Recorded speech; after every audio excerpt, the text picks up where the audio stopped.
Hi friends, இப்போ நம்ம பார்க்க போகிறது குரூப் 2 2A சிலபஸில் ஹிஸ்ட்ரியில் வந்து குப்தர்கள் அப்படிங்கிற டாப்பிக்கில் நமக்கு ஸ்கூல் புக்கில் எங்கெங்கெல்லாம் கவர் ஆகுதோ அதை வந்து பார்த்துட்ருக்குறோம். 6th ஹிஸ்ட்ரியில் டேர்ம் 3ல் லெசன் 3 வந்து ஏற்கனவே பார்ட் 1ல் பார்த்துட்டோம். இப்போ வந்து 11th ஸ்டாண்டர்ட் ஹிஸ்ட்ரியில் லெசன் 7 பேஜ் நம்பர் 100ல் இருக்குது. இந்த லெசன் வந்து இப்போ நம்ம இந்த வீடியோவில் வந்து பார்க்கலாம். 11th ஹிஸ்ட்ரியில் குப்தர்கள் அப்படிங்கிற டாப்பிக்கில் இந்த லெசன் வந்து இருக்குது. அறிமுகம். ஏறத்தாழ பொது ஆண்டு 300 முதல் 700 வரையிலான காலகட்டம் அரசமைப்பில் ஒரு செவ்வியல் முறை தோன்றி பல பகுதிகளில் பேரரசர் ஆட்சி உருவாக வழிவகுத்த காலமாக இருந்தது.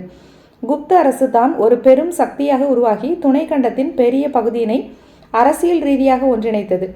குப்த அரசு தான் என்னாச்சு அப்படின்னா, மௌரிய பேரரசுக்கு பிறகு பல சிறு சிறு அரசுகள் எல்லாமே தோன்றிச்சு. ஆனாலும் அவை என்ன பண்ணுச்சு, வீழ்ச்சி அடைந்தது. ஆனால் குப்த அரசு தான் என்ன பண்ணாங்க, 200 ஆண்டுகளுக்கு மேலாக ஆட்சி புரிந்த அரசு வந்து குப்த அரசு. ஒரு பெரிய சக்தியாக துணைக்கண்டத்தின் பெரிய பகுதியினை அரசியல் ரீதியாக ஒன்றிணைத்தது. மத்தியில் ஒரு வலுவான அரசாக வலுப்பெற்றதால் பல அரசுகள் அதன் ஆதிக்கத்தின் கீழ் இருந்தன. இந்த காலகட்டத்தில் பார்த்தோன்னா நில பிரபுத்துவம் ஒரு நிறுவனமாக வேரூன்ற தொடங்கியது. செயல்திறன் மிக்க வணிக குழுக்கள், கடல் கடந்த வாணிபம் ஆகியவற்றுடன் அதன் பொருளாதாரம் வந்து எழுச்சி கண்டது. இந்த காலகட்டத்தில் தான் சமஸ்கிருதத்தில் பல படைப்புகள் வந்து தோன்றின. நுண்கலை, சிற்பம், கட்டிடக்கலை ஆகியவற்றில் பண்பாட்டு முதிர்ச்சி காணப்பட்டது. அதாவது மௌரிய பேரரசுக்கு அப்புறமா சிறு சிறு அரசுகள் வந்து நிறைய உருவானா கூட குப்த அரசு தான் என்னாச்சுன்னா ஒரு மிகப்பெரிய பேரரசாக வந்து உருவாச்சு. இந்த காலகட்டத்தில் தான் பார்த்தோம் அப்படின்னா நிலப்பிரபுத்துவம் வந்து ஒரு நிறுவனமாக வேரூன்றி தொடங்கியது. இதே மாதிரி வணிக குழுக்கள், கடல் கடந்த வாணிபம் இதெல்லாம் வந்து பொருளாதாரத்தில் வந்து எழுச்சி பெற்றது. சமஸ்கிருதத்தில் வந்து பல படைப்புகள் வந்து இந்த குப்த பேரரசு காலத்தில் தான் தோன்றின. நுண்கலை, சிற்பம், கட்டிடக்கலையும் காணப்பட்டது. உயர் வர்க்கத்தினரின் வாழ்க்கை முறை உச்சத்தில் இருந்தது. இந்த குப்தர்கள் காலத்தில் பார்த்தோம் அப்படின்னா உயர் வர்க்கத்தினரின் வாழ்க்கை முறை வந்து உச்சத்தில் இருந்தது. கலை, கல்வி, அறிவியல் ஆகியவை சிறந்தோங்கி இருந்தாலும் கூட இந்த காலகட்டத்தில் நில பிரபுத்துவ குணம் காரணமாக மக்கள் துன்புற்றார்கள். உயர் வர்க்கத்தினர் தான் என்ன பண்ணாங்க அப்படின்னா இன்பமாக வாழ்ந்தாங்க. ஆனால் கீழே இருந்தவங்க வந்து அந்த நில பிரபுத்துவ காரணமாக மக்கள் வந்து துன்புற்றார்கள். குப்தர் காலம் பொற்காலம் என்று சொல்லப்படுவது ஏகாதிபத்திய வரலாற்று ஆசிரியர்களின் கருத்துகளுக்கான தேசிய வரலாற்று ஆசிரியர்களின் எதிர்வினை என்பதாகவே புரிந்து கொள்ளப்பட வேண்டும். குப்தர்கள் காலம் பொற்காலம் அப்படின்னு சொன்னாலும் கூட மக்கள் வந்து என்ன பண்ணியிருக்காங்க, அந்த காலத்தில் வந்து உயர் வர்க்கத்தினர் தான் செல்வ செழிப்போடு வாழ்ந்திருக்காங்க. நிலப்பிரபுத்துவ பண்பு காரணமாக என்ன பண்ணாங்க அப்படின்னா மக்கள் வந்து துன்பத்தில் தான் இருந்திருக்கிறாங்க. இந்த காலகட்டம் பண்பாட்டு மறுமலர்ச்சியின் காரணம் செவ்வியல் கலைகளின் காலம் என்பதை பல அறிஞர்களும் ஏற்கவே செய்கிறார்கள். ஏன்னா சமஸ்கிருதத்தில் வந்து பல படைப்புகள் வந்து குப்தர்கள் காலத்தில் தான் உருவாக்கப்பட்டது. அடுத்து குப்தர்கள் வந்து அவங்களுடைய காலத்தை பற்றி அறிந்து கொள்வதற்கான சான்றுகள் பார்த்தோன்னா 3 வகையான சான்றுகள் வந்து இருக்குது. இலக்கிய சான்றுகள். ஃபஸ்ட்டு வந்து இலக்கிய சான்றுகள். நாரதர், விஷ்ணு, பிருகஸ்பதி, காத்தியாயனர் ஸ்மிருதிகள். நாரதர், விஷ்ணு, பிருகஸ்பதி, காத்தியாயனர் ஸ்மிருதிகள். அரசருக்கு கூறுவது போன்று எழுதப்பட்டுள்ள காமந்தக்காரரின் நீதிச்சாரம் என்ற தர்மசாஸ்திரம். இது வந்து பொது ஆண்டு 400 எழுதப்பட்டது. அரசருக்கு கூறுவது போன்று எழுதப்பட்டுள்ள என்ன நூல் அப்படின்னா காமந்தக்காரரின் நீதிசாரம் என்ற தர்மசாஸ்திரம். இது வந்து பொது ஆண்டு 400. அடுத்து விசாகதத்தரின் தேவி சந்திரகுப்தம், முத்ரா ராட்சசம் ஆகியவை குப்தரின் எழுச்சி குறித்த விவரங்களை அளிக்கின்றன. விசாகதத்தருடைய நூல் எது? தேவி சந்திரகுப்தமும் முத்ரா ராட்சசமும். இது எல்லாமே பார்த்தோம் அப்படின்னா குப்தர்களின் எழுச்சி குறித்த விவரங்களை நமக்கு அளிக்குது. இது இல்லாமல் பார்த்தோன்னா புத்த சமண படைப்புகள், காளிதாசரின் படைப்புகள், 2ஆம் சந்திரகுப்தர் காலத்தில் இந்தியாவிற்கு வருகை புரிந்த சீன பயணி பாகியானின் குறிப்புகள். இது எல்லாமே நம்ம குப்தர்கள் வரலாற்றை பற்றி அறிய உதவும் சான்றுகளாக இருக்குது. அப்போ பாகியான் வந்து எப்போ வந்தார் அப்படின்னா 2ஆம் சந்திரகுப்தரின் காலத்தில் இந்தியாவிற்கு வருகை புரிந்த சீன பயணி தான் யார் அப்படின்னா பாகியான். அடுத்து பார்த்தோம் அப்படின்னா கல்வெட்டு சான்றுகள். மெஹரோலி இரும்புத்தூண் கல்வெட்டு. இது வந்து 1ஆம் சந்திரகுப்தரின் சாதனைகளை குறிப்பிடுகிறது. இந்த மெஹரோலி இரும்புத்தூண் கல்வெட்டு யாருடைய சாதனைகளை குறிப்பிடுகிறது அப்படின்னா 1ஆம் சந்திரகுப்தருடைய சாதனைகளை குறிக்கிறது. அலகாபாத் தூண் கல்வெட்டு. இது வந்து சமுத்திரகுப்தரின் ஆட்சி மற்றும் அவரது ஆளுமை சாதனைகளை குறிக்கிறது. அப்போ மெஹரோலி இரும்புத்தூண் கல்வெட்டு அது வந்து 1ஆம் சந்திரகுப்தருடைய சாதனைகளை குறிப்பிடுகிறது. அலகாபாத் தூண் கல்வெட்டு வந்து சமுத்திரகுப்தரினுடைய சாதனைகளை விளக்குகிறது. இந்த அலகாபாத் தூண் கல்வெட்டை வந்து பொறித்தவர் யார் அப்படின்னா அவருடைய அமைச்சரான ஹரிசேனர்.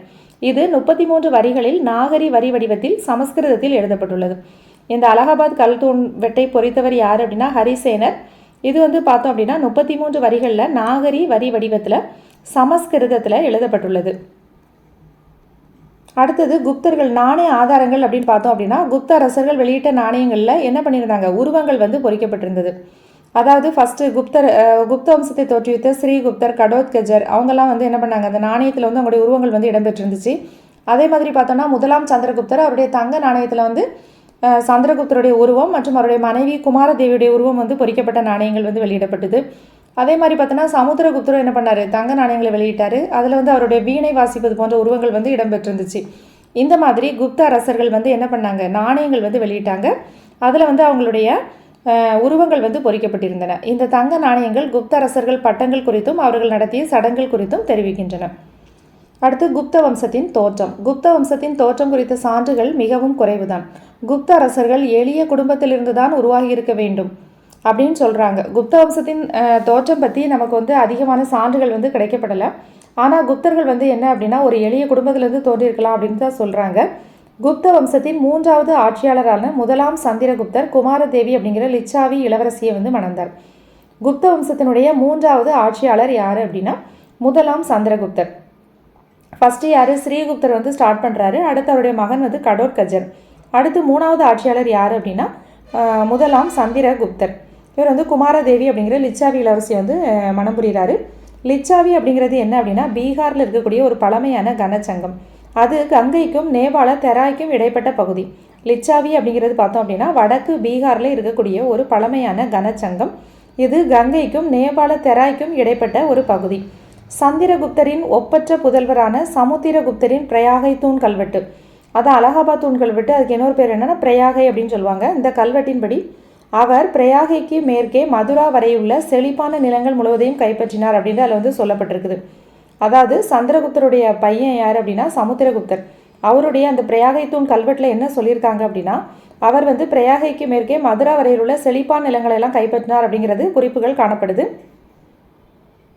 அதே மாதிரி பார்த்தோன்னா கலிங்கம் வழியாக தெற்கே பல்லவர்களின் தலைநகரமான காஞ்சிபுரம் வரை வெற்றிகரமான படையெடுப்பை நடத்தினார் அப்படின்னு சொல்கிறாங்க.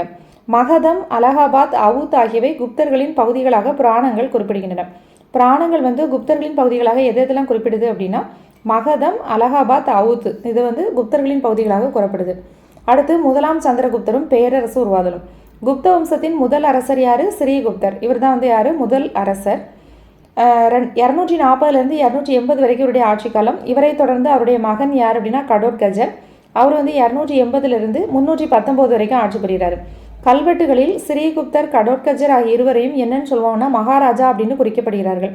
கல்வெட்டுகளில் இந்த ஸ்ரீகுப்தரும் மகாராஜாவும் கடோத்கஜர் அப்படின்னு மகாராஜா அப்படின்னு குறிக்கப்படுகிறார்கள். கடோத்கஜரின் மகன் தான் யார் அப்படின்னா முதலாம் சந்திரகுப்தர். 319 335 வரைக்கும் ஆட்சி புரிகிறார். ஃபஸ்ட்டு வந்து ஸ்ரீகுப்தர், அடுத்து வந்து கடோத்கஜர், அவருடைய பையன்தான் யார், முதலாம் சந்திரகுப்தர். 319 335 வரைக்கும் ஆட்சி புரிகிறாரு. இவர் குப்த பேரரசின் முதல் பேரரசர். இவர் 3வது அரசர், அதாவது முதலாம் சந்திரகுப்தர் அப்படிங்கிறவர் 3வது அரசராக வராரு. ஃபஸ்ட்டு ஸ்ரீகுப்தர், அடுத்து கடோத்கஜர், அடுத்து முதலாம் சந்திரகுப்தர், 3வது அரசர். ஆனால் பேரரசர் யார் அப்படின்னா முதல் பேரரசர் யார் அப்படின்னு கேட்டாங்கன்னா முதலாம் சந்திரகுப்தர் முதல் பேரரசராக வந்து உருவெடுக்கிறார். யார், முதலாம் சந்திரகுப்தர். இவர் குப்த பேரரசின் முதல் பேரரசராக கருதப்படுகின்றார். சந்திரகுப்தர் மகாராஜா அதிராஜா என்ற பட்டத்தை ஏற்றார். இந்த முதலாம் சந்திரகுப்தருக்கு பட்டம் என்ன அப்படின்னா மகாராஜா அதிராஜா அப்படிங்கிற பட்டத்தை வந்து ஏற்கிறார். இவரது ஆட்சி காலத்தில் கல்வெட்டும் நாணயமும் நமக்கு வந்து அதிகம் வந்து கிடைக்கல. இவருடைய குறிப்புகள் வந்து மிக பெரிய லெவலில் இல்லை. இவர் வந்து காலத்தில் கல்வெட்டுகள் நாணயங்கள் வந்து நமக்கு வந்து கிடைக்கல. அடுத்து சமுத்திரகுப்தர் யார், முதலாம் சந்திரகுப்தர் தனது புதல்வர் சமுத்திரகுப்தரை தனது வாரிசாக எப்போ நியமிக்கிறார், 335 வரைக்கும் அவருடைய ஆட்சி காலம், 335 வரைக்கும் ஆட்சி புரிகிறாரு. அடுத்து வந்து சமுத்திரகுப்தர் வந்து அவருடைய மகன் முதலாம் சந்திரகுப்தருடைய பையன் யார், சமுத்திரகுப்தரை வந்து வாரிசாக நியமிக்கிறார். அசோகர் தூண் ஒன்றில் பொறிக்கப்பட்ட இவர் குறித்த நீண்ட புகழுரை இவர் மௌரிய பரம்பரையில் வந்ததாக சொல்லப்படுகிறது. இந்த சமுத்திரகுப்தர் இருக்கார்ல, இவர் வந்து அசோகர் தூண் ஒன்றில் பொறிக்கப்பட்ட ஒரு புகழுரையில் இவர் வந்து மௌரிய பரம்பரையிலேருந்து வந்ததாக அதில் வந்து சொல்லியிருக்காங்களாம். இந்த கல்வெட்டு சமுத்திரகுப்தர் நாடு முழுவதும் படையெடுத்து சென்றபோது அவருக்கு அடிபணிந்த அரசர்கள் ஆட்சி பகுதிகள் குறித்தன மிகப்பெரிய பட்டியலை வந்து நமக்கு தருதான். இந்த அசோகர் தூண் ஒன்றில் பொறிக்கப்பட்ட இந்த நீண்ட புகழுரை வந்து அவர் மௌரிய பரம்பரையில் வந்ததாக சொல்லப்படுது. இது இல்லாமல் இந்த கல்வெட்டு என்ன சொல்லுதான், அவர் படையெடுத்த பகுதிகள் ஆட்சி பகுதிகள் குறித்த பட்டியலை வந்து தருகிறது. முக்கியமாக டெல்லி மற்றும் மேற்கு உத்தரப்பிரதேசத்தின் 4 அரசர்களையும் அவர் வென்றுள்ளார். அந்த சமுத்திரகுப்தர் இருக்கார்ல, அவர் வந்து டெல்லி மற்றும் மேற்கு உத்தரப்பிரதேசத்தின் 4 அரசர்களையும் வந்து வென்றுள்ளார். தெற்கு மற்றும் கிழக்கு பகுதி அரசர்கள் அடிபணிந்து கப்பம் செலுத்த கட்டாயப்படுத்தப்பட்டனர். கல்வெட்டில் குறிக்கப்பட்டுள்ள இடங்களை பார்க்கும்போது சமுத்திரகுப்தரின் படையெடுப்பு கிழக்கு கடற்கரையோரம் காஞ்சிபுரம் வரை நீண்டதாக தெரிகிறது. இது இல்லாமல் என்ன பண்ணியிருக்காரு அவர், தெற்கு மற்றும் கிழக்கு பகுதி அரசர்கள் வந்து கப்பம் கட்ட கட்டாயப்படுத்தப்பட்டிருக்காங்க. இது இல்லாமல் இவருடைய படையெடுப்பு எப்படி இருக்குது அப்படின்னா, கிழக்கு கடற்கரையோரம் காஞ்சிபுரம் வரை நீண்டதாக தெரிகிறது. கங்கை சமவெளியின் மேற்கு பகுதியில் 9 அரசர்களை தனது படைபலத்தால் வென்றார். இந்த சமுத்திரகுப்தர் இருக்கார்ல, அவர் வந்து கங்கை சமவெளியின் மேற்கு பகுதியில் 9 அரசர்களை தனது படைபலத்தால் வென்றார்.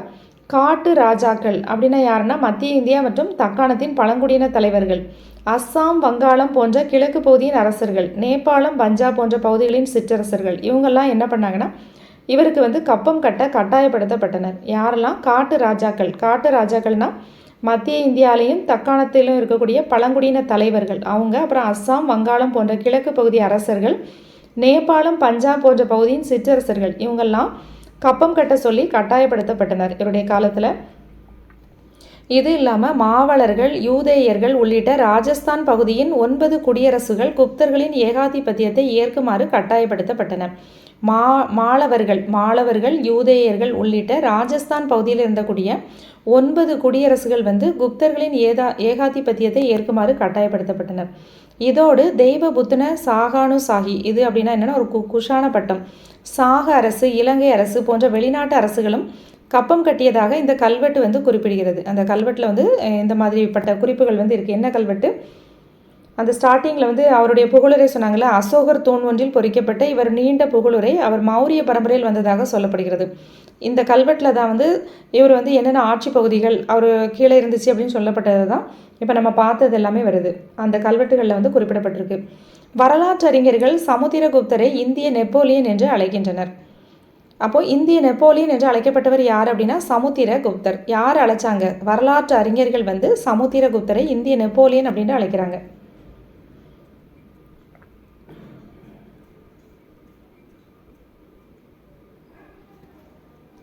அதே மாதிரி பார்த்தோம் அப்படின்னா, இந்த சமுத்திரகுப்தர் வந்து மேற்கு இந்தியாவில் சாக அரசர்களை தோற்கடிக்க முடியவில்லை என்பதால் நேரடி அதிகாரம் கங்கை சமவெளி வரையிலும் தான் இருந்துள்ளது. சாக அரசர்களை வந்து இவரால் தோற்கடிக்க முடியவில்லை. யாரால? சமுத்திரகுப்தரால். அதனால் அவருடைய அதிகாரம் பார்த்தோன்னா கங்கை சமவெளி வரை இருந்திருக்கு. ராஜஸ்தானின் பழங்குடியினர் கப்பம் கட்டினாங்க. ராஜஸ்தான் பழங்குடியினர் வந்து கப்பம் கட்டியிருக்காங்க. ஆனால் பஞ்சாப் சமுத்திரகுப்தரின் அதிகாரத்துக்கு வெளியே தான் இருந்துச்சு. ராஜஸ்தான் வந்து கப்பம் கட்டியிருக்காங்க, ஆனால் பஞ்சாப் வந்து சமுத்திரகுப்தரினுக்கு அதிகாரத்துக்கு வெளியே தான் இருந்திருக்காங்க. சமுத்திரகுப்தரின் படையெடுப்பு இந்த பகுதியில் பழங்குடி குடியரசுகளின் அதிகாரத்தை குறைத்ததால் இங்கு ஹீனர்கள் வந்து ஊடுருவல் வந்து அடிக்கடி நிகழ்ந்திருக்குது. அதே மாதிரி பார்த்தோம் அப்படின்னா, குஷானர்களுடனான உறவு குறித்து உறுதியாக தெரியல. குஷானர்களுடன் என்ன உறவு இருந்துச்சு அப்படிங்கிறது தெரியல. அடுத்து பார்த்தோன்னா, இலங்கையை பொறுத்தவரையும் இலங்கை அரசர் மேகவர்மன் பரிசுகளை அனுப்பி கயாவில் ஒரு பௌத்த மடம் கட்ட அனுமதி கோரியுள்ளார். இலங்கையை பொறுத்த வரைக்கும் பார்த்தோன்னா, இலங்கை அரசன் மேகவர்மன் வந்து என்ன பண்ணியிருக்காரு? பரிசுகளை அனுப்பி கயாவில் ஒரு பௌத்த மடம் கட்டுறதுக்காக அனுமதி வந்து கேட்டிருக்கிறாரு. சமுத்திரகுப்தரின் ஆட்சி காலம் யார்கிட்ட கேட்டார் அப்படின்னா சமுத்திரகுப்தர்கிட்ட வந்து கேட்டிருக்கிறாரு. சமுத்திரகுப்தரின் ஆட்சி காலம் பார்த்தோம் அப்படின்னா 40 ஆண்டுகள் நீடித்ததால் அவரது படையெடுப்புகள் திட்டமிட்டு நடத்த போதுமான கால அவகாசம் இருந்துச்சு. தனது இராணுவ வெற்றிகளை பிரகடனம் செய்வதற்காக அஸ்வமேத யாகத்தை நடத்தினார். அப்போ தனது இராணுவ வெற்றிகளை பிரகடனம் செய்வதற்காக அஸ்வமேத யாகத்தை நடத்தியவர் யார் அப்படின்னு கேட்டால் சமுத்திரகுப்தர். சமுத்திரகுப்தர் அறிஞர்களையும் ஹரிசேனர் போன்ற கவிஞர்களையும் ஆதரித்தார். இதன் மூலம் சமஸ்கிருத இலக்கியம் வளர்ப்பதில் பங்காற்றினார். வைணவத்தை அவர் தீவிரமாக பின்பற்றினார். என்றாலும் வசுபந்து அப்படிங்கிற ஒரு பௌத்த அறிஞரையும் ஆதரித்தார். வசுபந்து அப்படிங்கிறவர் யாருன்னா பௌத்த அறிஞர். இவர் சமுத்திரகுப்தர் வந்து எதை வந்து தீவிரமாக பின்பற்றினார் அப்படின்னா வைணவத்தை வந்து தீவிரமாக பின்பற்றினார். என்றாலும் வசுபந்து அப்படிங்கிற ஒரு பௌத்த அறிஞரை வந்து ஆதரித்தார். கவிதை இசைப்பிரியரான இவருக்கு கவிராஜா அப்படிங்கிற பட்டமும் வழங்கப்பட்டது. கவிராஜா யாரு? சமுத்திரகுப்தர். குப்தர் நாணயங்களில் வீணை வாசிப்பது போன்ற சின்னம் வந்து பொறிக்கப்பட்டிருக்கு. அடுத்து யார் அப்படின்னா 2ஆம் சந்திரகுப்தர் வராரு. தனது தாத்தா பேரை சூடிய 2ஆம் சந்திரகுப்தர் மிக திறமையான அரசர். 2ஆம் சந்திரகுப்தருடைய தாத்தா தான் யாரு? 1ஆம் சந்திரகுப்தர். அடுத்து யார் வராங்க? இவங்க அப்பா யாரு? சமுத்திரகுப்தர். சமுத்திரகுப்தருடைய பையன் தான் யாரு? 2ஆம் சந்திரகுப்தர்.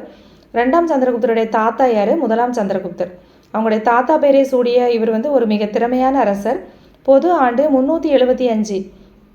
முதல் 415 வரை இவருமே அவங்க அப்பா வந்து 40 வருஷம் ஆட்சி புரிஞ்சார். யார்? சமுத்திரகுப்தர். இவருமே 40 வருஷம் ஆட்சி. 375லேருந்து 415 வரைக்கும் ஆட்சி புரிகிறார். அவருடைய சகோதரர் 2ஆம் சந்திரகுப்தருடைய சகோதரர் யார் அப்படின்னா ராமகுப்தர். அவர்கிட்ட வாரிசுரிமைக்காக போராடி தான் இவர் வந்து கஷ்டப்பட்டு தான் ஆட்சிக்கு வந்து வராரு. ராமகுப்தருடன் போராடி ஆட்சி பொறுப்பை வந்து ஏற்கிறாரு. இவருடைய இன்னொரு பேர் என்ன அப்படின்னா விக்ரமாதித்யன். இது எல்லாருக்கும் தெரிஞ்ச பேர் தான். விக்ரமாதித்யன் அப்படின்னா யார்? 2ஆம் சந்திரகுப்தர். பாடலிபுத்திரத்தை தலைநகரமாக கொண்ட 2ஆம் சந்திரகுப்தர் தனது அரசின் எல்லைகளை போர்கள், திருமண உறவுகள் மூலம் விரிவுபடுத்தினார். 2ஆம் சந்திரகுப்தருடைய தலைநகரம் எதை வச்சுக்கிட்டார் அப்படின்னா பாடலிபுத்திரத்தை தலைநகரமாக கொண்டு ஆட்சி புரிகிறாரு. அவருடைய அரசின் எல்லைகளை வந்து எப்படி விரிவுபடுத்தினார் அப்படின்னா போர்கள் மற்றும் திருமண உறவுகள் மூலமாக விரிவுபடுத்திட்டார். 2ஆம் சந்திரகுப்தர் என்ன பண்ணார் அப்படின்னா அவருடைய மகள் பிரபாவதியை வாகடக இளவரசருக்கு திருமணம் செய்து கொடுக்குறாரு. வாகடக இளவரசருக்கு 2ஆம் சந்திரகுப்தர் வந்து அவருடைய மகள் பிரபாவதியை வந்து திருமணம் செய்து கொடுக்குறாரு. குஜராத், மேற்கு மாவளம், குஜராத் ஆகிய பகுதிகளை 400 ஆண்டுகளாக ஆட்சி செய்து வந்த சாக அரசர்களை இந்த படையெடுப்பின் மூலம் 2ஆம் சந்திரகுப்தர் வென்றார். சாக அரசர்களை வந்து சமுத்திரகுப்தரால் வந்து வெற்றி கொள்ள முடியவில்லை. அவர் வந்து கங்கை சமொழியோட வந்து அவருடைய இது வந்து நின்றுடுச்சு அவருடைய படையெடுப்புகள். ஆனால் இவர் என்ன பண்ணுறாரு? சாக அரசர்களை வந்து வெற்றி கொள்கிறாரு. யார்? அவருடைய பையன் 2ஆம் சந்திரகுப்தர் வந்து சாக அரசர்களை வந்து வெற்றி கொள்கிறாரு படையெடுப்பின் மூலமாக. இது இல்லாமல் பார்த்தோம் அப்படின்னா 2ஆம் சந்திரகுப்தர் ஹீனர், காம்போஜர், கிராதர் போன்ற வடநாட்டு அரசுகளையும் வென்றார். 2ஆம் சந்திரகுப்தர் பார்த்தோன்னா ஹீனர், காம்போஜர் மற்றும் கிராதர் போன்ற வடநாட்டு அரசுகளையும் வந்து வெற்றி பெறார். இவர் மிகப்பெரிய வெற்றி வீரராக மட்டுமின்றி சிறந்த நிர்வாகியாகவும் திகழ்ந்தார். இவருக்கு இருக்கக்கூடிய வேறு பெயர்கள் விக்ரமாதித்யன் அப்படிங்கிறது எல்லாருக்கும் தெரிஞ்ச ஒரு பிரபலமான பேர். இது இல்லாமல் பார்த்தோன்னா விக்ரமன், தேவகுப்தன், தேவராஜன், சிம்ஹ விக்ரமன், விக்ரமாதித்யன், சஹாரி ஆகியன இவரது பெயர்கள். சஹாரி அப்படின்னா யார் அப்படின்னா இந்த 2ஆம் சந்திரகுப்தர் தான். இவை நாணயங்களில் குறிப்பிடப்பட்டுள்ளன. அப்போ 2ஆம் சந்திரகுப்தருடைய வேறு பெயர்கள் பார்த்தோம்னா விக்ரமன், தேவகுப்தன், தேவராஜன், சிம்ஹ விக்ரமன், விக்ரமாதித்யன், சஹாரி. இதெல்லாம் எதில் குறிப்பிடப்பட்டிருக்குது? நாணயங்களில் குறிப்பிடப்பட்டிருக்கிறது. கலை, இலக்கியம் ஆகிய துறைகளில் சிறந்து விளங்கிய நவரத்தினங்கள் எனப்படும் 9 அறிஞர்கள் வந்து இந்த 2ஆம் சந்திரகுப்தருடைய அவையை வந்து அலங்கரித்தாங்க. இதில் முக்கியமானவர் யார்? சமஸ்கிருத கவிஞர் காளிதாசர், சமஸ்கிருத புலவர் ஹரிசேனர். சமஸ்கிருத கவிஞர் யார்? காளிதாசர். புலவர் வந்து ஹரிசேனர். அகராதியை உருவாக்கிய அமரசிம்மர், மருத்துவர் தன்வந்திரி இவங்களாம் இருந்தாங்க. இந்த 2ஆம் சந்திரகுப்தருடைய காலத்தில் தான் பாகியான் அப்படிங்கிற சீன பயணி பௌத்த அறிஞர் வந்து அவர் ஒரு துறவி, பௌத்த துறவி. அவர் என்ன பண்ணுறாரு? சீனாவிலேருந்து இந்தியாவுக்கு வராரு. அவர் வந்து குப்த பேரரசின் வளம் குறித்து என்ன பண்ணியிருப்பார்? பதிவு செஞ்சிருப்பார். வெள்ளி நாணயங்களை வெளியிட்ட முதல் குப்த அரசர் யார் அப்படின்னா 2ஆம் சந்திரகுப்தர். வெள்ளி நாணயங்களை வெளியிட்ட முதல் அரசர் குப்த அரசர் யாருன்னு கேட்டாங்க அப்படின்னா 2ஆம் சந்திரகுப்தர். வெள்ளி நாணயங்களை வெளியிட்ட முதல் குப்த அரசர் 2ஆம் சந்திரகுப்தர். இவரது ஆட்சி காலத்தில் தான் பேரரசு என்னாச்சு? விரிவாக்கம் உச்சத்தை எட்டியது. 2ஆம் சந்திரகுப்தருக்கு பிறகு யார் வராங்க அப்படின்னா அவருடைய புதல்வர் குமாரகுப்தர் வந்து ஆட்சி புரிகிறார். குமாரகுப்தர் 2ஆம் சந்திரகுப்தருடைய பையன்தான் யார்? குமாரகுப்தர். முதலாம் குமாரகுப்தர். இவர் தான் நாலந்தா பல்கலைக்கழகத்தை உருவாக்கியவர். இவருக்கு இன்னொரு பெயர் என்னென்னா சக்கராதித்யர் என்றும் அழைக்கப்பட்டார். முதலாம் குமாரகுப்தருடைய வேறு பெயர் என்ன அப்படின்னா சக்கராதித்யர். 2ஆம் சந்திரகுப்தருடைய வேறு பெயர்கள் வந்து நிறையா இருக்குது. அதில் முக்கியமான பேர் வந்து விக்ரமாதித்யர். அதே மாதிரி சஹாரின்னு சொல்லுவாங்க. சஹாரி அப்படின்னாலும் யார் அப்படின்னா 2ஆம் சந்திரகுப்தர். முதலாம் குமாரகுப்தருடைய வேறு பெயர் என்ன அப்படின்னா சக்கராதித்யர் என்றும் அழைக்கப்பட்டார். குப்த வம்சத்தின் கடைசி பேரரசரான ஸ்கந்தகுப்தர் யார் அப்படின்னா முதலாம் குமாரகுப்தரின் புதல்வர் அப்படின்னு சொல்லியிருக்காங்க. நமக்கு 6th புக்கில் என்ன கொடுத்துருப்பாங்கன்னா குப்த வம்சத்தின் கடைசி பேரரசர் யார் அப்படின்னா பாலாதித்யர். பாலாதித்யர் வந்து முதலாம் நரசிம்மகுப்தர் அப்படிங்கிற பேரில் வந்து அரியணை ஏறுவார் அப்படின்னு கொடுத்துருப்பாங்க. ஆனால் 11th புக்கில் என்ன கொடுத்துருக்காங்கன்னா கடைசி பேரரசர் வந்து யாருன்னா ஸ்கந்தகுப்தர் அப்படின்னு கொடுத்துருக்காங்க. ஸ்கந்தகுப்தர் யார்? முதலாம் குமாரகுப்தருடைய மகன் தான் வந்து ஸ்கந்தகுப்தர். உங்களுக்கு கொஸ்டின்ஸில் எந்த மாதிரி கேட்குறாங்களோ அதுக்கு ஏற்றப்பில் வந்து ஆன்சர் பண்ணிக்கோங்க. கடைசி பேரரசர் வந்து 6th வந்து பாலாதித்யர்னு சொல்லியிருக்காங்க. பாலாதித்யருடைய இன்னொரு பேர் என்னென்னா முதலாம் நரசிம்மகுப்தர் அப்படின்னு சொல்லி அரியணை ஏறுவார் அவர். கடைசி அங்கீகரிக்கப்பட்ட அரசர் யார் அப்படின்னா விஷ்ணுகுப்தர். கடைசி அரசர், பேரரசர், கடைசி பேரரசர் வந்து நமக்கு அங்கே வந்து பாலாதித்யர் கொடுத்துருப்பாங்க. இங்கே என்ன கொடுத்துருக்காங்க அப்படின்னா ஸ்கந்தகுப்தர்னு சொல்கிறாங்க. கடைசி பேரரசர் வந்து இவர் யார் அப்படின்னா குமாரகுப்தருடைய பையன்தான். இவர் ஹீனரின் படையெடுப்பை வந்து தடுத்தவர். இருந்தாலும் ஹீனர்கள் வந்து என்ன பண்ணுவாங்க? மீண்டும் மீண்டும் படையெடுப்பு ஏற்பட்டு என்ன ஆகிடும் அப்படின்னா குப்தர்களுடைய கருவூலம் வந்து காலி ஆகிடும். பொது ஆண்டு 467 ஸ்கந்தகுப்தரின் இறப்பிற்கு பின்னர் குப்த பேரரசு என்ன ஆயிரும்? வீழ்ச்சி அடைந்தது. இவருக்கு பிறகு பல குப்தர்கள் வந்து ஆட்சி புரிந்தாங்க. இருந்தாலும் ஒன்றும் பெரிய லெவலில் இல்லை, வீழ்ச்சி தான் கண்டாங்க. குப்த வம்சத்தின் கடைசி அங்கீகரிக்கப்பட்ட அரசர் பேரரசர் வேற அரசர் வேற. அங்கீகரிக்கப்பட்ட அரசர் யார்? விஷ்ணுகுப்தர். இவர் பார்த்தோம் அப்படின்னா 540 550 வரைக்கும் ஆட்சி புரிவார்.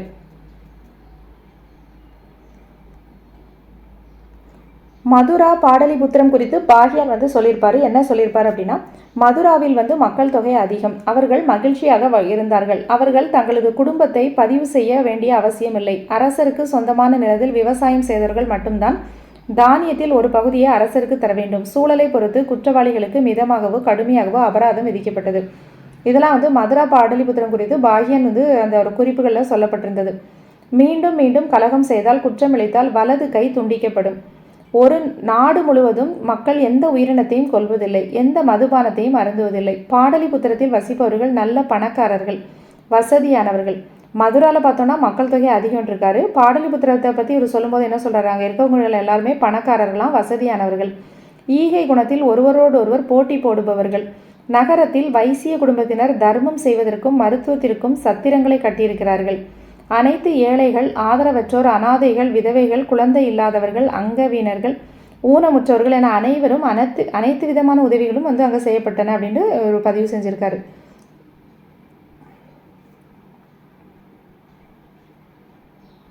அடுத்து குப்தர்களின் நிர்வாக முறை பற்றி பார்க்கலாம். குப்த அரசியல் அதிகார படிநிலைகள்லாம் இருந்துச்சு. அதாவது பட்டங்கள், பதவிகள், மேல் அதிகாரங்கள் அப்படிங்கிற எல்லாமே வந்து இருந்தது.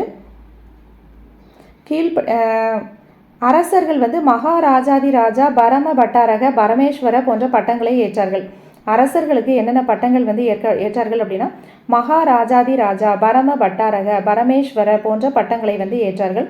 பரம தெய்வத அப்படின்னா கடவுளின் பரம பக்தன் அப்படிங்கிறது மீனிங். பரம தெய்வத அப்படின்னா கடவுளின் பரம பக்தன். பரம பாகவத அப்படின்னா வாசுதேவ கிருஷ்ணனின் பரம பக்தன். பரம பாகவத அப்படின்னா வாசுதேவ கிருஷ்ணனின் பரமபக்தன் போன்ற அடைமொழிகளால் தம்மை கடவுளோடு இணைத்து கொண்டார்கள்.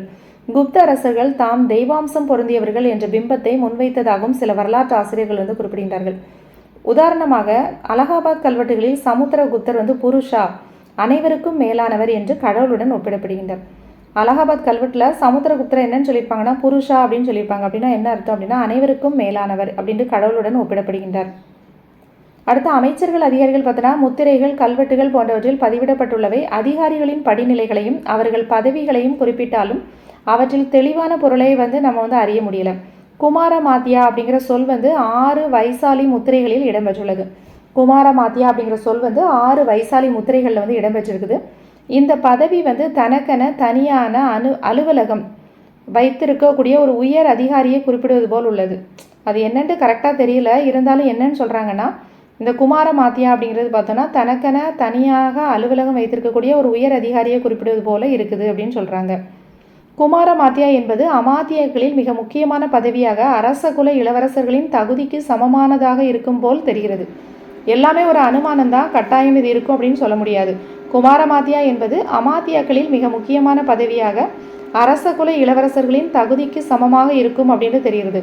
குமாரமாத்தியாக்கள் அரசர்கள், பட்டத்து இளவரசர்கள், வருவாய்த்துறை அல்லது ஒரு மாகாணம் என்று பலவற்றோடு தொடர்புடையவர்களாக இருக்கின்றார்கள். ஒரு லிச்சாவி முத்திரை லிச்சாவியர்களின் பட்டமேற்பு விழாவிற்கான புனித குலத்திற்கு பொறுப்பான ஒரு குமாரமாத்தியா பற்றி குறிப்பிடுகிறது. எல்லாம் ரொம்ப இம்பார்ட்டன்ட் இல்லை, ஒருவேளை ஏதாவது கூற்று காரணத்தில் கொடுத்துட்டாங்கன்னா நம்ம ரீட் பண்ணியிருந்தால் நமக்கு ஓரளவுக்கு ஞாபகம் வரும்ல, அதுக்காக இதை சொல்கிறேன். ஒரு லிச்சாவி முத்திரையில் லிச்சாவியர்களின் பட்டமேற்பு விழாவிற்கான புனித குலத்திற்கு பொறுப்பான ஒரு குமாரமாத்தியை பற்றி அதில் குறிப்பிடப்பட்டிருக்கிறது.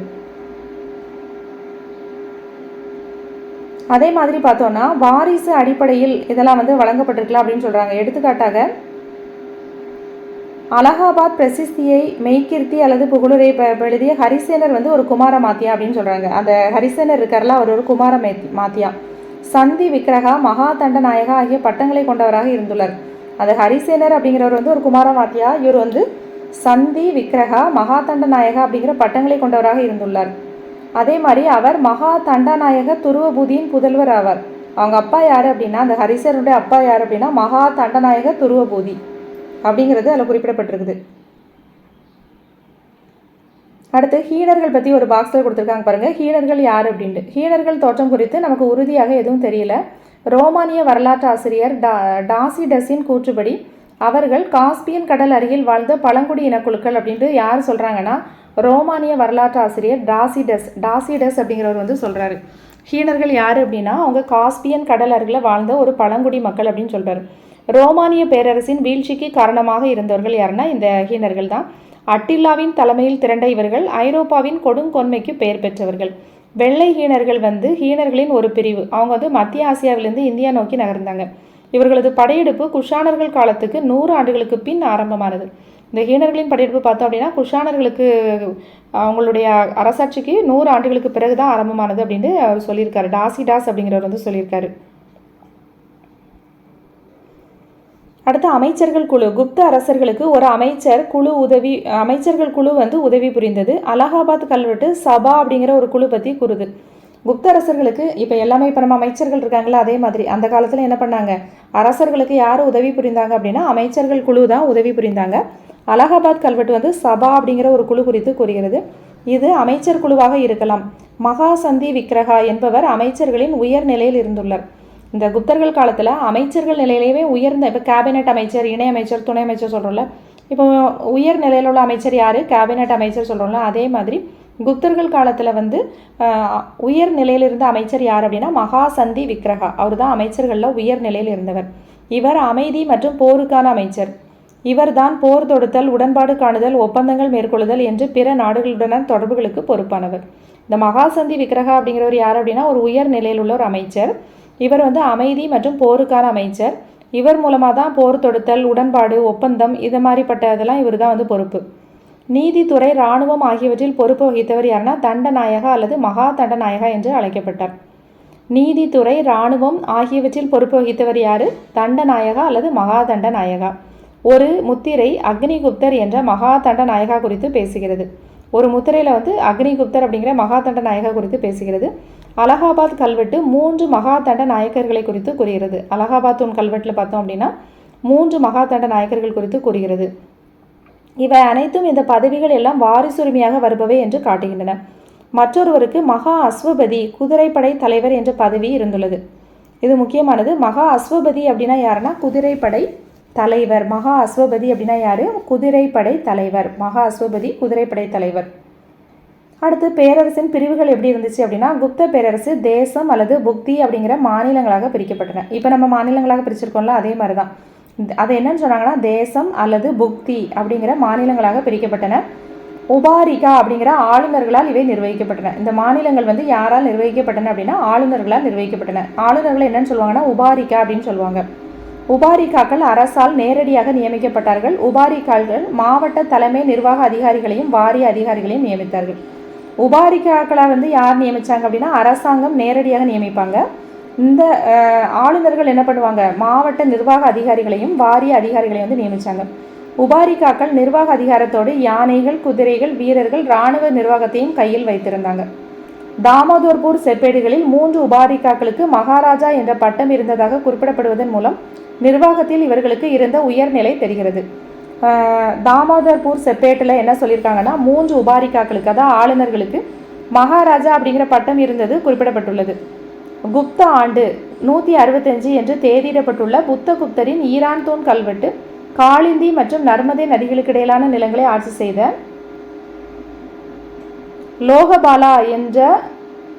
லோகபாலா என்று மகாராஜா சுரக்ஷ்மி சந்திரா என்பவரை குறிப்பிடுகிறது. இங்கு லோகபாலா என்பது மாநில ஆளுநரை குறிப்பிடுவது. அதாவது குப்த ஆண்டு 165 அப்படின்னு தேதியிடப்பட்டுள்ள புத்தகுப்தரின் ஈரான் தூண் கல்வெட்டு காளிந்தி மற்றும் நர்மதை நதிகளுக்கு இடையிலான நிலங்களை ஆட்சி செய்த லோகபாலா அப்படிங்கிற மகாராஜா சுரக்ஷ்மி சந்திரா அப்படிங்கிறவரை குறிப்பிடப்படுகிறது. இந்த லோகபாலா அப்படிங்கிறது ஆளுநராக இருக்கலாம் அப்படின்னு சொல்கிறாங்க. குப்த பேரரசில் மாநிலங்கள் வந்து எப்படி பிரிக்கப்பட்டது அப்படின்னா விஷயபதி அப்படிங்கிற அதிகாரியின் கீழ் மாவட்டங்களாக பிரிக்கப்படும். இப்போ பிரிச்சிருக்கிற மாதிரியே தான் மாநிலங்கள் வந்து மாவட்டங்களாக பிரிக்கப்பட்டன. அதை வந்து யார் வந்து பார்த்தாங்க அப்படின்னா விஷயபதி அப்படிங்கிற அதிகாரியின் கீழ் இவை விஷயா அப்படின்னு அழைக்கப்பட்டன. விஷயபதிகள் பொதுவாக மாநில ஆளுநரால் நியமிக்கப்பட்டதாக தெரிகிறது. சில சமயங்களில் அரசரே நேரடியாக விஷயபதிகளை நியமித்தார்கள். விஷயபதியின் நிர்வாக கடமைகளுக்கு நகரத்தின் சில முக்கிய மனிதர்கள் வந்து உதவி புரிந்தாங்க. அடுத்து பார்த்தோன்னா மாவட்ட மட்டத்துக்கு கீழே இருந்த நிர்வாக அலகுகள். இப்போ மாவட்டத்துக்கு அடுத்து நம்ம வந்து என்ன சொல்கிறோம், அடுத்து வந்து பேரூராட்சி, நகராட்சி, ஊராட்சி இங்கே சொல்கிறோம்ல. இதே மாதிரி குப்த அரசுகளில் வந்து எப்படி இருந்துச்சு அப்படின்னா, மாவட்ட மட்டத்துக்கு கீழே பார்த்தோம் அப்படின்னா விதி, பூமி, பதகா, பீடா அப்படிங்கிற பல்வேறு வகையான நிர்வாக அலகுகள் இருந்தன. விதி, பூமி, பதகா, பீடா அப்படிங்கிற பல்வேறு வகையான நிர்வாக அலகுகள் இருந்தன. ஆயுக்தா, விதி, மகாதரா எனப்படும் அதிகாரிகள் குறித்த குறிப்புகளும் காணப்படுகின்றன. கிராம மட்டத்தில் கிராமிகா, கிராம் அத்தியஷா போன்ற அதிகாரிகள் இருந்துள்ளன. கிராம மட்டத்தில் பார்த்தோன்னா கிராமிகா, கிராம் அத்தியஷா அப்படிங்கிற அதிகாரிகள் இருந்தார்கள். இவர்களை கிராம மக்களே தேர்ந்தெடுத்தாங்க. புத்த குப்தர் காலத்து தாமோதர்பூர் செப்பேடு மகாதாரா என்பவரின் தலைமையிலான அஷ்டகுல அதிகாரணா, அஷ்டகுல அப்படின்னா என்னென்னா 8 உறுப்பினர்கள் கொண்ட குழு குறித்து பேசுகிறது. அதாவது புத்த குப்தர் காலத்து தாமோதர்பூர் செப்பேட்டில் மகாதாரா என்பவர் தலைமையிலான அஷ்டகுல அதிகாரணா குறித்து பேசுகிறது. எந்த செப்பேடு? தாமோதர்பூர் செப்பேடு. மகாதாரா என்பதற்கு கிராம பெரியவர், கிராம தலைவர், குடும்ப தலைவர் என்று பொருளுண்டு. மகாதாரா அப்படின்னா என்ன மீனிங்? கிராம பெரியவர், கிராம தலைவர், குடும்ப தலைவர் அப்படின்ட்டு பொருளுண்டு. 2ஆம் சந்திரகுப்தர் காலத்து சாஞ்சி கல்வெட்டு பஞ்ச மண்டலி என்பதை குறிப்பிடுகிறது. இது ஒரு குழும நிறுவனமாக இருக்கலாம். 2ஆம் சந்திரகுப்தர் காலத்து சாஞ்சி கல்வெட்டு வந்து பஞ்ச மண்டலி அப்படிங்கிறத குறிப்பிடுது. இது ஒரு குழும நிறுவனமாக இருக்கலாம்னு சொல்கிறாங்க. அடுத்து இராணுவம் எப்படி இருந்துன்னு பார்க்குறோம். முத்திரைகள், கல்வெட்டுகள் ஆகியன பாலதி கிருதா, மகாபாலதி கிருதா. பாலதி கிருதானா காலாட்படை, மகாபாலதி கிருதா அப்படின்னா குதிரைப்படை தளபதி. பாலதி கிருதா அப்படின்னா யாரு? காலாட்படை தளபதி. மகாபாலதி கிருதானா குதிரைப்படை தளபதி போன்ற இராணுவ பதவிகளை வந்து குறிப்பிடுகின்றன.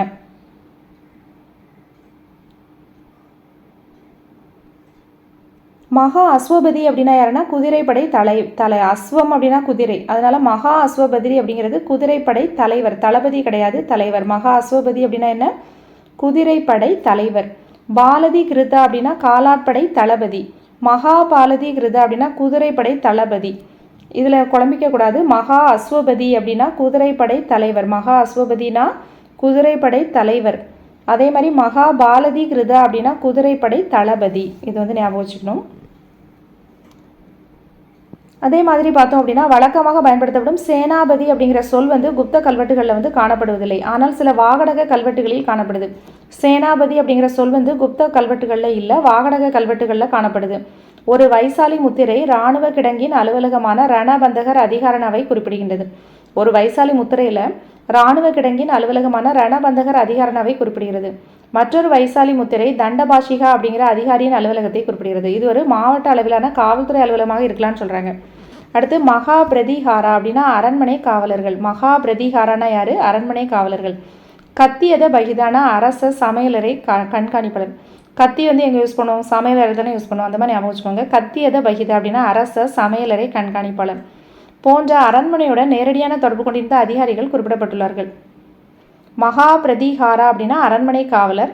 கத்தியத பகிதா அப்படின்னா அரச சமையலறை கண்காணிப்பாளர். மகா பிரதிஹாரா அப்படின்னா அரண்மனை காவலர்கள். அடுத்து மேல்மட்டத்தில் அமாத்தியா, சச்சிவா ஆகியோர் இருந்தாங்க. மேல்மட்டத்தில் நிர்வாக அமைப்பில் மேல்மட்டத்தில் யார் இருந்தாங்க? அமாத்தியா, சச்சிவா அப்படிங்கிறவங்க இருந்தாங்க.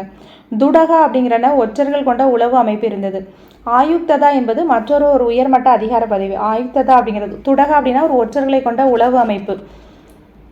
மேல்மட்டத்தில் நிர்வாகத்தில் மேல்மட்டத்தில் பதவிகள் பார்த்தோம்னா அமாத்தியா, சச்சிவா அப்படிங்கிறவங்க இருந்தாங்க. துடகா அப்படின்னா ஒற்றர்கள் கொண்ட ஒரு உளவு அமைப்பு. ஆயுக்ததா அப்படிங்கிறது ஒரு மற்றொரு உயர்மட்ட அதிகார பதவி.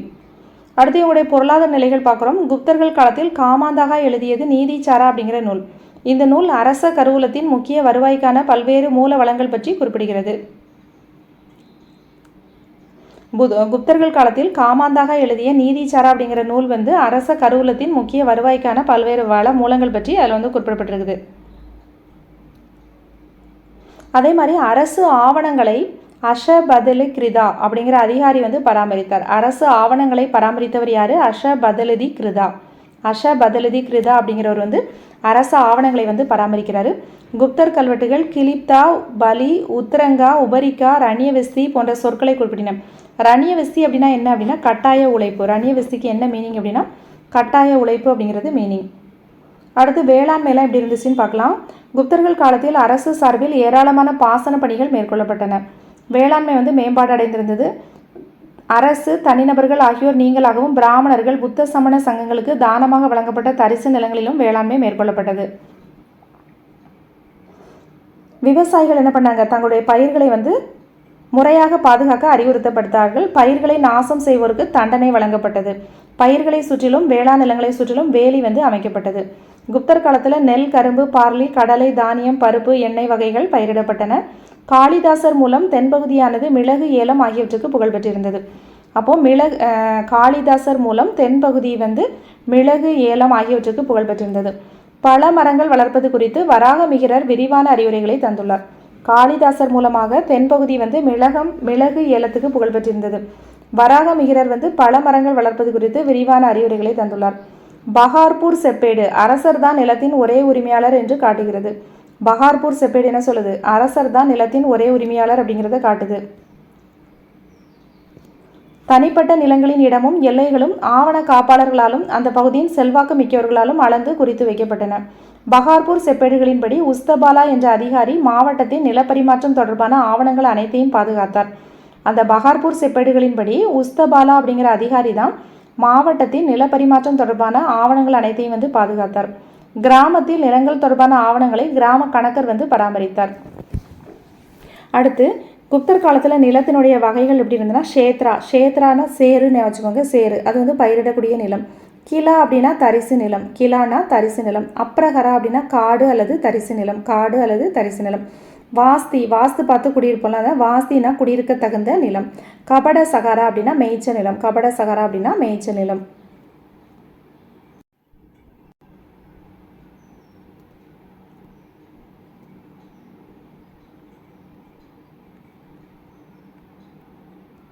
அடுத்து பார்த்தோன்னா பல்வேறு வகையான நில குத்தகை முறை இந்த குப்தர்கள் காலத்தில் இருந்தது. என்னென்ன குத்தகை முறைகள் அப்படிங்கிறது பார்க்கலாம். நிவி தர்மானா அறக்கட்டளை போன்ற அமைப்பின் மூலம் நில மானியம். இந்த முறை வடக்கு மற்றும் மத்திய இந்தியா மற்றும் வங்கத்தில் நிலவியது. நிவி தர்மா அப்படின்னா என்னென்னா அறக்கட்டளை போன்ற அமைப்பின் நில மானியம். அறக்கட்டளை நிவி தர்மா அப்படின்னா தர்மம் பண்ணுறதுன்னு வச்சுக்கோங்க. அறக்கட்டளை போன்ற அமைப்பின் மூலம் நில மானியம். அடுத்து நிவி தர்ம அக்ஷயனா நிரந்தரமான அறக்கட்டளை. பெற்றவர் அதிலிருந்து வரும் வருவாயை பயன்படுத்தி கொள்ளலாம். நிவி தர்மா அப்படின்னா அறக்கட்டளை போன்ற அமைப்பின் நிலமானியம். நிவி தர்ம அக்ஷயனா அப்படின்னா நிரந்தரமான அறக்கட்டளை. பெற்றவர் அதிலிருந்து வரும் வருவாயை பயன்படுத்தி கொள்ளலாம். அடுத்து அப்ரத தர்மா அப்படின்னா என்னன்னா வருவாயை பயன்படுத்தலாம், ஆனால் அதை பிறருக்கு தானம் செய்ய முடியாது, நிர்வாக உரிமையும் கிடையாது. அப்ரத தர்மா அப்படின்னா என்ன? வருவாயை பயன்படுத்தலாம், ஆனால் அதை பிறருக்கு தானம் செய்ய முடியாது, நிர்வாக உரிமையும் இல்லை. பூமி சித்ராயனா அப்படின்னா என்னன்னா தரிசு நிலத்தை முதன்முறையாக சாகுபடி நிலமாக மாற்றுபவருக்கு தரப்படும் உரிமை. இந்த நிலத்திற்கு குத்தகையிலிருந்து விலக்கு அளிக்கப்பட்டது. பூமி சித்ராயனா அப்படின்னா என்னன்னா தரிசு நிலத்தை முதன்முறையாக சாகுபடி நிலமாக மாற்றுபவருக்கு தரப்படும் உரிமை. இந்த நிலத்துக்கு குத்தகையிலிருந்து விலக்கு அளிக்கப்பட்டது. அடுத்து அக்ரஹார மானியம் அப்படிங்கிறது பிராமணர்களுக்கு தரப்படுவது. இது நிரந்தரமானது, பரம்பரையாக வரக்கூடியது, வரி கிடையாது. அக்ரஹார மானியம் அப்படிங்கிறது பிராமணர்களுக்கு தரப்படுவது, நிரந்தரமானது, பரம்பரையாக வரக்கூடியது, வரி கிடையாது. தேவ கிரக மானியம் அப்படிங்கிறது கோவில் மராமத்து, வழிபாடு ஆகிய பணிகளுக்காக பிராமணர்கள், வணிகர்கள் ஆகியோருக்கு தரப்படக்கூடிய நிலமானியம். தேவகிரக மானியம் அப்படிங்கிறது கோவில் மராமத்து, வழிபாடு ஆகிய பணிகளுக்காக பிராமணர்கள், வணிகர்களுக்கு தரக்கூடிய மானியம்.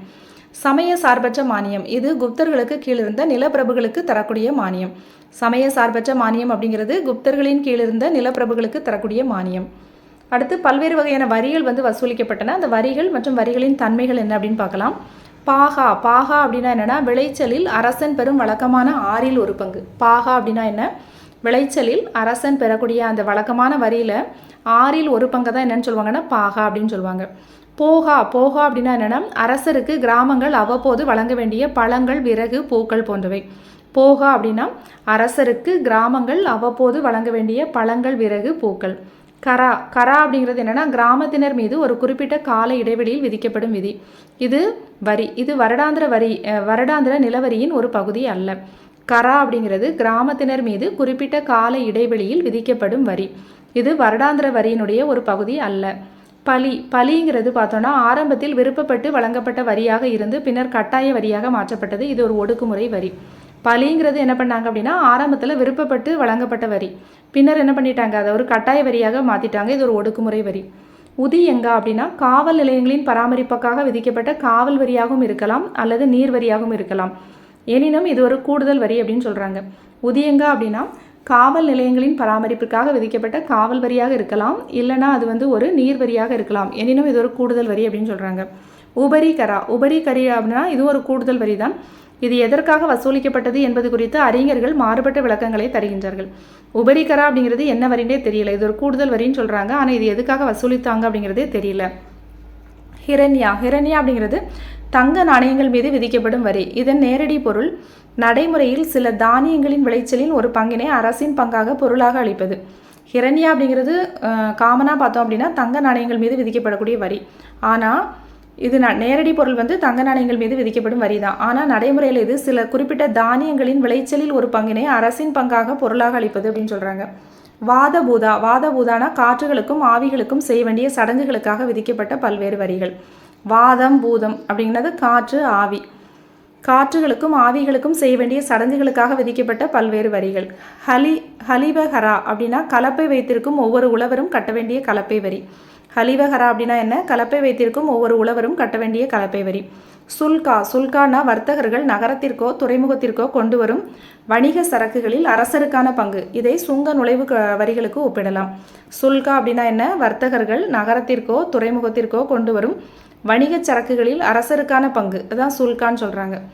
இது வந்து சுங்க நுழைவு வரி. இது இப்போ இருக்கக்கூடிய சுங்க நுழைவு வரி இருக்குல்ல, அதுதான் வந்து சுங்க நுழைவு வரி மாதிரி தான் உள்ளதான் சுல்கா. கிளிப்தா உபகிளிப்தா அப்படின்னா நிலப்பதிவின் போது விதிக்கப்படும் விற்பனை வரி. கிளிப்தா உபகுளிப்தா அப்படின்னா நிலப்பதிவின் போது விதிக்கப்படும் விற்பனை வரி. அடுத்து இவருடைய பாசன முறைகள்லாம் எப்படி இருந்துன்னு பார்க்கலாம். நாரத ஸ்மிருதி அப்படிங்கிற நூலில் வயல்களை வெள்ளங்களிலிருந்து பாதுகாத்த பந்தியா, பாசனத்துக்கு உதவிய கரா என்ற இருவகை அணைக்கரைகள் குறிப்பிடப்படுகின்றன. நாரத ஸ்மிருதி அப்படிங்கிற ஒரு நூலில் வயல்களை வெள்ளத்திலிருந்து பாதுகாத்த பந்தியா, பாசனத்திற்கு உதவிய கரா போன்ற இருவகை அணைக்கரைகள் குறித்து குறிப்பிடப்படுகின்றன. தண்ணீர் தேங்குவதை தடுக்க ஜல நிற்கமா அப்படிங்கிற வடிகால்கள் இருந்ததாக அமரசிங்கர் வந்து குறிப்பிடுகின்றார். தண்ணீர் தேங்குவதை தடுப்பதற்காக ஜல நிற்கமா அப்படிங்கிற வடிகால்கள் இருந்ததாக அமரசிங்கர் வந்து என்ன பண்ணுறாரு? குறிப்பிடுகிறாரு. குஜராத்தின் கிர்னார் மலை அடிவாரத்தில் இருக்கக்கூடிய சுதர்சனா ஏரி வந்து மிகவும் புகழ்பெற்றது. குஜராத்தின் கிர்னார் மலை அடிவாரத்தில் என்ன ஏரி இருந்துச்சு? சுதர்சனா ஏரி. இது வந்து மிகவும் புகழ்பெற்றது.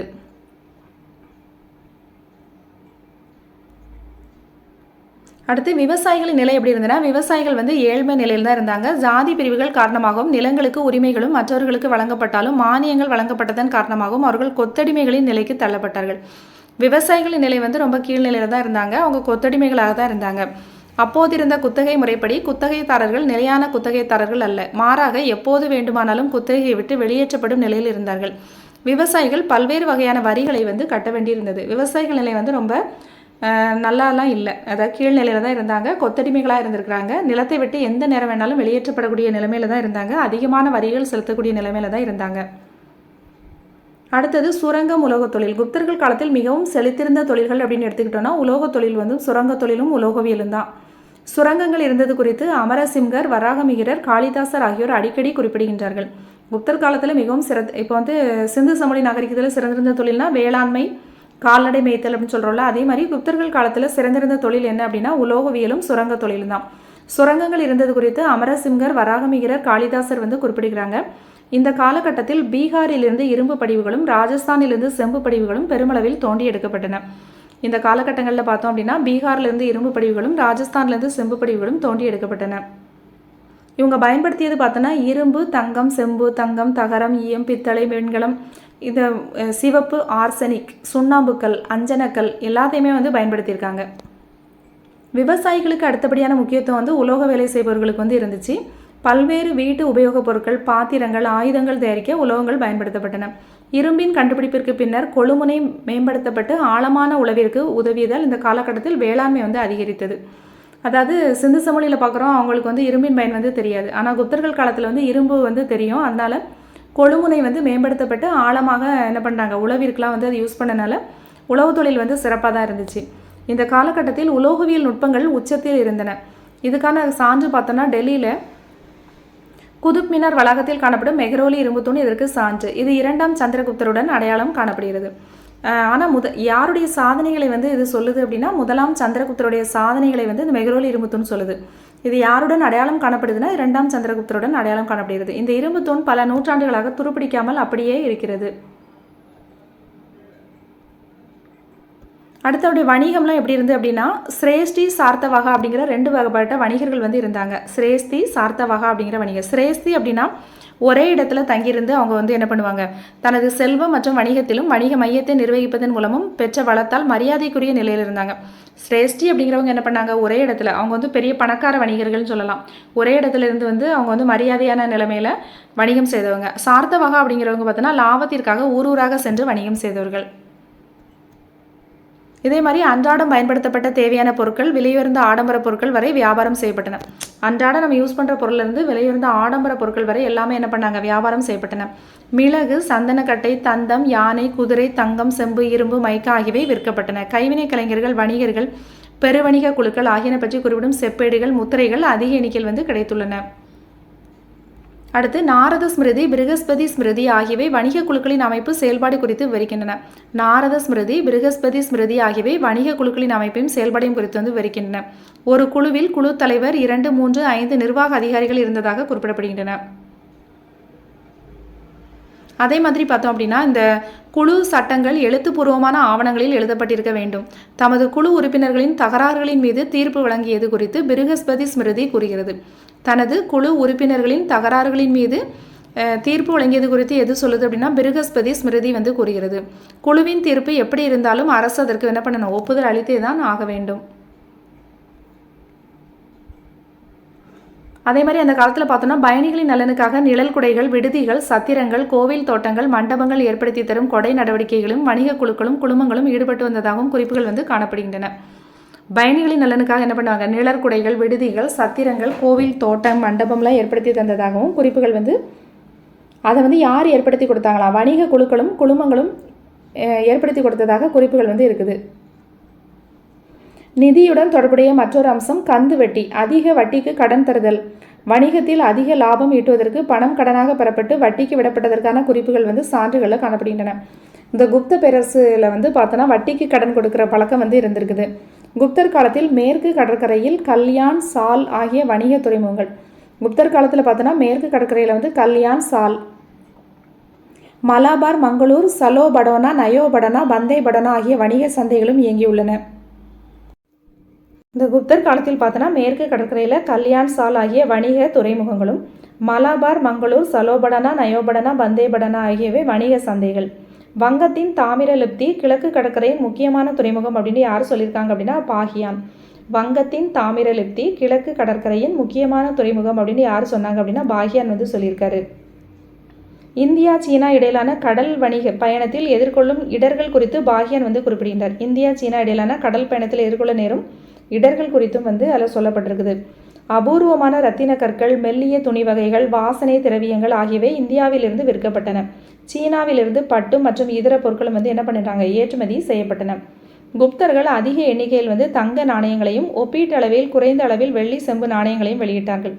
குப்தர்கள் வந்து தங்க நாணயங்கள் தான் வந்து அதிக வெளியிட்டாங்க. எனினும் குப்தர் காலத்தில் பின்னர் தங்க நாணயங்களின் புழக்கம் வந்து குறைந்து போனது.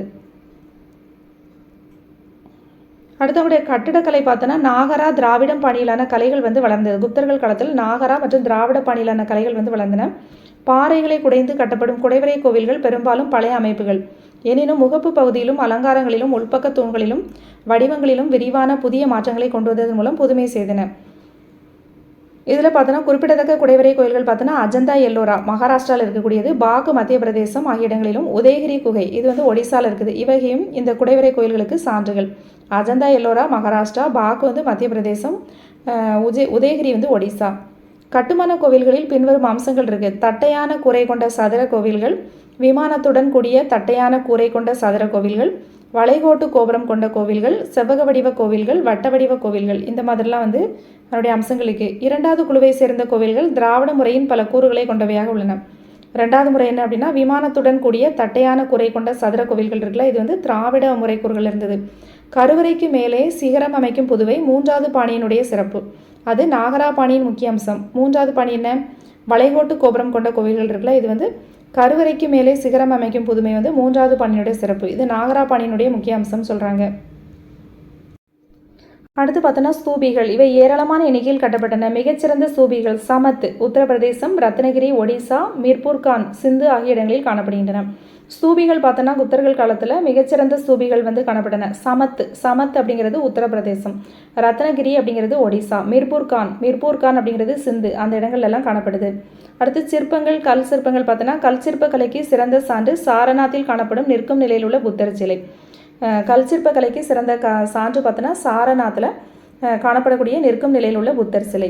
பிராண சிற்பங்களில் மிக அழகானது உதயகிரி குகையின் நுழைவாயிலில் இருக்கும் வராக அவதார சிலை. பிராண சிற்பங்களில் மிகவும் அழகானது எது அப்படின்னா உதயகிரி குகையில் இருக்கக்கூடிய வராக அவதார சிலை. அடுத்து உலோக சிற்பங்கள். பெரிய அளவிலான உலோக சிற்பங்களை வார்க்கும் கலை குப்தர் காலத்தில் இருந்துச்சு. பீகார் நாலந்தாவில் உள்ள புத்தரின் 18 அடி செம்பு சிலை. பீகார் நாலந்தாவில் புத்தருடைய 18 அடி செம்பு சிலை. சுல்தான் கஞ்சியில் உள்ள 7.5 அடி புத்தர் சிலை ஆகிய இரண்டும் புத்தர் காலத்து உலக சிற்பங்களுக்கு சிறந்த சான்று. ஓவியங்கள் பார்த்தோன்னா குப்தர்களின் ஓவியங்கள் அஜந்தா, பாக், பதாமி ஆகிய இடங்களில் காணப்படுகின்றன. அஜந்தாவின் சுவர் ஓவியங்கள் பிரெஸ்கோ எனப்படும் சுவரோவிய வகையை சேர்ந்தவை கிடையாது. அஜந்தாவில் காணப்படக்கூடிய சுவர் ஓவியங்கள் பார்த்தோம் அப்படின்னா பிரெஸ்கோ அப்படிங்கிற சுவர் ஓவிய வகையை சார்ந்தது கிடையாது. ஏனெனில் பிரெஸ்கோ அப்படிங்கிறது பார்த்தோன்னா சுவர் ஈரமாக இருக்கும்போது வரையப்படுறது. ஆனால் அஜந்தாவின் சுவரோவியங்கள் பார்த்தோன்னா சுவர் காய்ந்த போது வரையப்படுபவை. அஜந்தா மற்றும் பாக்கில் காணப்படும் ஓவியங்கள் மத்திய பிரதேச ஓவியப்பள்ளி முறையின் தலைச்சிறந்த ஓவியங்கள். அஜந்தா மற்றும் பாக்கில் காணப்படும் ஓவியங்கள் மத்திய பிரதேச ஓவியப்பள்ளி முறையினுடைய சிறந்த ஓவியங்கள். அடுத்து சுடுமண் சிற்பங்களும் மண்பாண்ட கலைகளும் பார்க்குறோம். களிமண்ணால் செய்த சிறு உருவங்கள் மதம் சாராத நோக்கங்களுக்காக பயன்படுத்தப்பட்டன. விஷ்ணு, கார்த்திகேயர், துர்க்கை, நாகர் மற்றும் ஆண் பெண் கடவுளான சிறு களிமண் உருவங்கள் நமக்கு கிடைச்சிருக்குது. இந்த காலகட்டத்து மண்பாண்டங்கள் பார்த்தோம்னா சிவப்பு மண்பாண்டங்கள். இந்த காலத்து மண்பாண்டங்கள் பார்த்தோம் அப்படின்னா சிவப்பு மண்பாண்டங்கள். இந்த மண்பாண்டங்கள் எங்கே கிடைச்சிருக்கு அப்படின்னா அச்சின சித்ரா, ராய்கர், ஹிஸ்தினாபூர், பஷார் ஆகிய இடங்களில் கிடைத்துள்ள குப்தர் காலத்து மண்பாண்டங்கள் மண்பாண்ட கலையின் சிறப்பிற்கு எடுத்துக்காட்டாக திகழ்கின்றன. அச்சின சித்ரா, ராய்கார், ஹிஸ்தினாபூர், பஷார் ஆகிய இடங்களில் குப்தர் காலத்து மண்பாண்டங்கள் கிடைச்சிருக்குது. இந்த காலகட்டத்து மண்பாண்டங்கள் சிறப்பு சிவப்பு மண்பாண்டங்கள். அடுத்து குப்தர்கள் காலத்தில் சமஸ்கிருத இலக்கியம் பார்த்தோன்னா குப்தர்கள் சமஸ்கிருதத்தை அலுவல் மொழி. குப்தர்களுடைய அலுவல் மொழி என்ன? சமஸ்கிருதம். அவர்களது அனைத்து கல்வெட்டுகளும் பட்டயங்களும் இந்த மொழி சமஸ்கிருதத்தில் தான் எழுதப்பட்டன. குப்தர்களின் அலுவல் மொழி சமஸ்கிருதம். அவருடைய அனைத்து கல்வெட்டுகளும் பட்டயங்களும் சமஸ்கிருத மொழியில் தான் எழுதப்பட்டன. இந்த காலகட்டம் சமஸ்கிருத இலக்கியத்தின் உச்சகட்டமாகும்.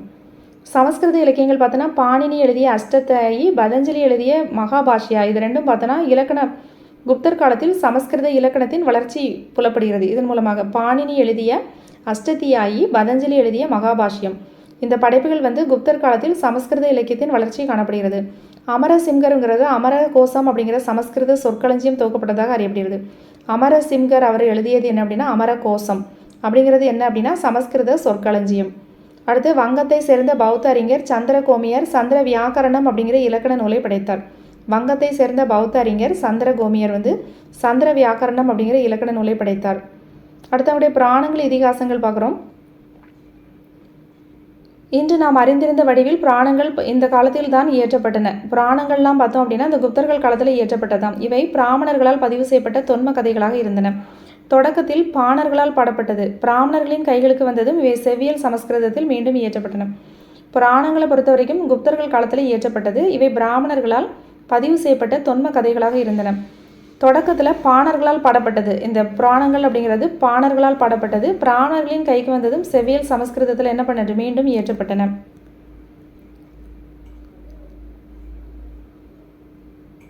பதினெட்டு முக்கிய புராணங்கள் பட்டியலிடப்பட்டுள்ளன. அதாவது எடுத்துக்காட்டு பிரம்ம புராணம், பத்ம புராணம், விஷ்ணு புராணம், இந்த மாதிரி பார்த்தோம் அப்படின்னா 18 வகையான புராணங்கள் பட்டியலிடப்பட்டுள்ளன.